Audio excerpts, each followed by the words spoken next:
Hi friends, welcome to Advika job consultancy. ನಾನು Priya. Almost ಅದು ನನ್ನ ಇನ್ಸ್ಟಾಗ್ರಾಮಲ್ಲಿರೋ 37K ಫಾಲೋವರ್ಸ್ಗೆ ಥ್ಯಾಂಕ್ ಯು ಸೊ ಮಚ್ ಅಂತ ಹೇಳ್ತೀನಿ.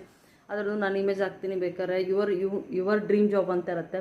ಸೊ ನಂದು ಆ ಇನ್ಸ್ಟಾಗ್ರಾಮಲ್ಲಿಗಿಂತ ಇನ್ಮೇಲಿಂದ ಯೂಟ್ಯೂಬ್ಗೆ ಫೋಕಸ್ ಮಾಡಬೇಕಂತ ಅಂದ್ಕೊಳ್ತಾ ಇದ್ದೀನಿ. ಯಾಕಂದರೆ ನನ್ನ ಚಾನಲ್ನ ಸಬ್ಸ್ಕ್ರೈಬ್ ಮಾಡ್ಕೊಂಡಿರೋರು ಯೂಟ್ಯೂಬಲ್ಲೂ ಕೂಡ ಇದ್ದಾರೆ, 3000 ಸಮಥಿಂಗ್ ಇದ್ದಾರೆ.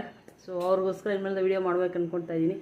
ಸೊ ಈ ಟೈಮಲ್ಲಿ ಸ್ವಲ್ಪ ಕಷ್ಟ, ಬಟ್ ಆದರೂ ಪರವಾಗಿಲ್ಲ, ನಾನು ಟ್ರೈ ಮಾಡ್ತೀನಿ. ಸೊ ನನ್ನ ಸಬ್ಸ್ಕ್ರೈಬರ್ಸ್ ಓಕೆಲ್ಲ. ಸೊ ಎಲ್ಲರಿಗೂ ಜಾಬ್ನ ಅವಶ್ಯಕತೆ ಇದೆ. ಸೊ ಇವಾಗ ಹಬ್ಬ ಎಲ್ಲ ಮುಗಿತಾ ಇದೆ ಎಲ್ಲರದ್ದು. ರಕ್ಷಾಬಂಧನ ಆಯಿತು, ವರಲಕ್ಷ್ಮಿ ಹಬ್ಬ ಆಯಿತು. ಸೊ ಇನ್ಮೇಲೆ ಎಲ್ಲರೂ ಸ್ವಲ್ಪ ದೀಪಾವಳಿ ಆಗೋವರೆಗೂ ಫ್ರೀ ಯಾರು ಇರೋಲ್ಲ. ಸೊ ಆಮೇಲೆ ಎಲ್ಲರಿಗೂ ಜಾಬ್ಸ್ ಬೇಕೇ ಬೇಕಾಗುತ್ತೆ, ಯಾಕಂದರೆ ಯಾರಿಗೂ ಜಾಬ್ಸ್ ಬೇಡ ಅಂತ ಇಲ್ಲ ಅಲ್ವಾ. ಸೊ ಅದರಿಂದ ನಿಮಗೆ ಜಾಬ್ ಬೇಕಾಗಿದ್ದ ಖಂಡಿತ ಕಾಲ್ ಮಾಡಿ. ಅದು ಫ್ರೀ ಇರುತ್ತೆ, ಪೇ ಇರುತ್ತೆ. ಆಲ್ಮೋಸ್ಟ್ ಇವಾಗ ಜಾಸ್ತಿ 80% ನಮ್ಮ ಹತ್ರ ಪೇ ಜಾಬ್ಸ್ ಇದೆ ಓಕೆ ಅಲ್ವಾ. ಸೊ ನಿಮ್ಗೆ ಇಷ್ಟ ಆಗುತ್ತೆ, ಹೋಗ್ತಿರೋದೆ, ಸೆಲೆಕ್ಟೆಡ್ ಬೆಳೆ ಇರುತ್ತೆ. BPO, telecaller,